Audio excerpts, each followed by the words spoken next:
Most of the women that I know, they don't need another makeover, but the men that they're dating probably do. And it makes me sad because I remember being insecure that way.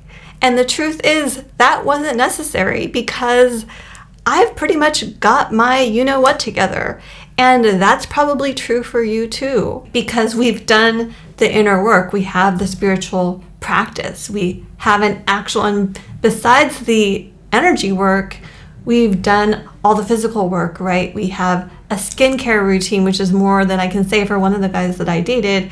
When I mentioned moisturizer, he just looks at me like in shock, let alone conditioner. Many men, they use the 2-in-1 shampoo conditioner, don't even know what a deep conditioner is. Meanwhile, you smell amazing like a goddess and your home smells amazing. Basically, you've glowed up. And I'm not saying I have the wardrobe I want yet, but it's getting there. And that's more than I can say for half of the men who I've dated. For instance, the one guy who on a first date was wearing dress slacks and white athletic socks with those dress slacks. And that was such a turnoff that I just, at that moment, I didn't want to go on with the date anymore. And that may sound a little bit superficial, but sort of signs that a guy is really not engaged with the rest of the world.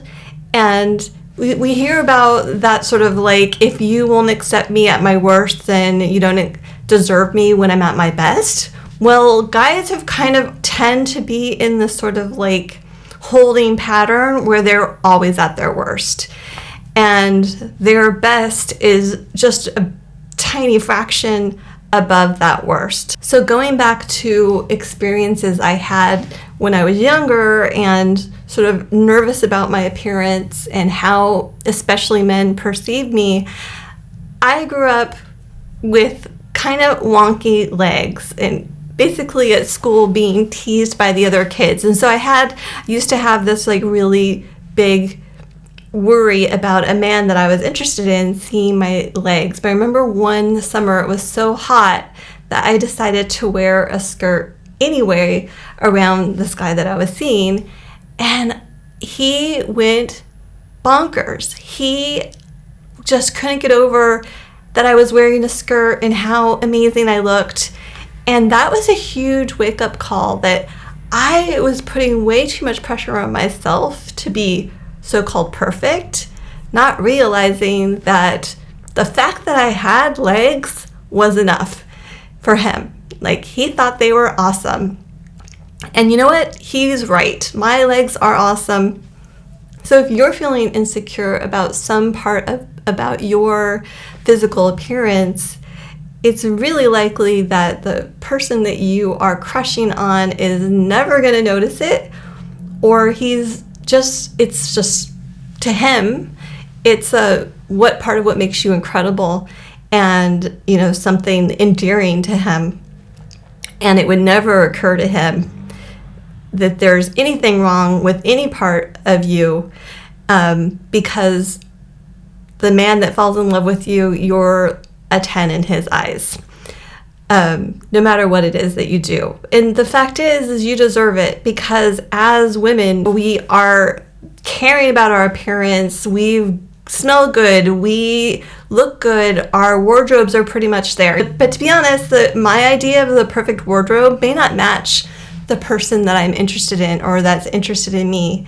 Because, for instance, my partner, every so often, I'll be really surprised by something that I have on and he thinks I look amazing. And it just never occurred to me that it would be something that he would find attractive. It's just, and maybe I don't even agree with him, and it's just like, oh yeah, I just threw this on, don't really like it. But for him, it completely fits his idea of what's cool or attractive. And it's part of the reason why I've never believed the concept of opposites attract. I think that people that are similar to one another, that's where the highest attraction lies, because then I don't have to change what I'm wearing. Whatever I'm wearing is going to be awesome for him, and whatever he's wearing, I'm going to find very attractive.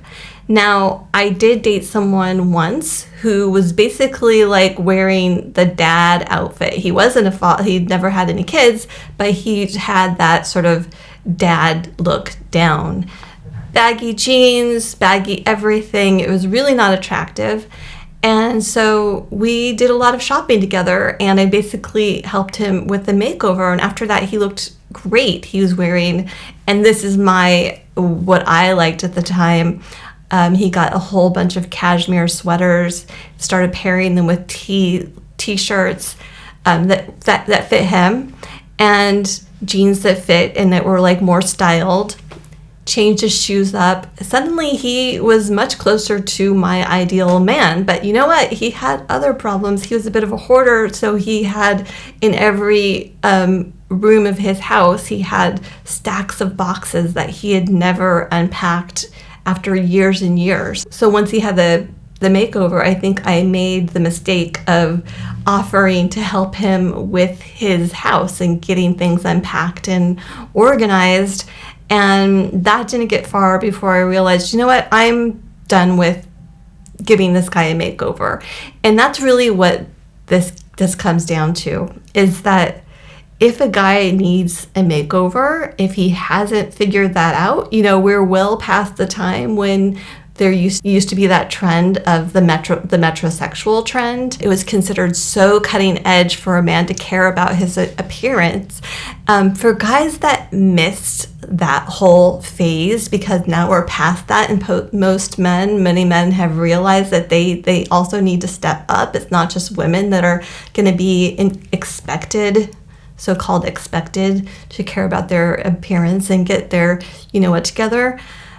If that whole trend is passed a man by, unless he figures it out himself, like you really got to ask yourself, like I ended up asking myself with this guy that helped with the makeover, is this something that I want to do with my life? And I hear so many women talking about how the people they're dating have all of these problems. And I just want to be like, well, you need to vet them as strongly as you do your lipstick color or the moisturizer that you're using on your skin.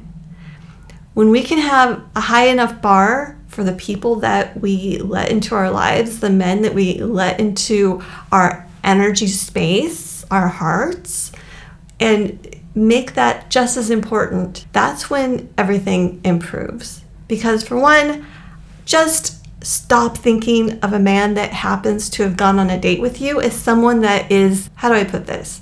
Stop thinking of the men that you've gone on dates with as part of your harem. They're not. You went on one date with them. It's only the men that you let into the next level where you're like, okay, we're actually dating, that you can start counting them as the men that you're attracting. Because we can let a lot of men through just to give them a try, let them get up on the stage, show us what they've got. But until we give them that sort of like, you're into the next level, you're into the next round, they are not to be counted as the men we're attracting. There's a lot of people that can just go through the filter and then just pass right out. Don't take it in. Your standards are high for a reason. The work that you're doing on yourself is all happening for a reason. It's to remind you, don't stop. Keep those standards high. Only let the men into your consciousness that actually deserve to be there. Because just because a guy ghosted you is not an end-all be-all. Let it go, move on. That's how you keep the river clear and let more and more men come through. Most of them are just going to keep flowing. Let them flow. Let them flow. Keep those standards high. You are beautiful, amazing. You smell like a goddess. You look like a goddess. You're doing the work, and it's all going to work out just fine. You're going to find the love that you want. And all you need to do is keep that clear in your mind. Don't let the guys that are not great picks distract you. Don't let them get your energy down. You deserve the best.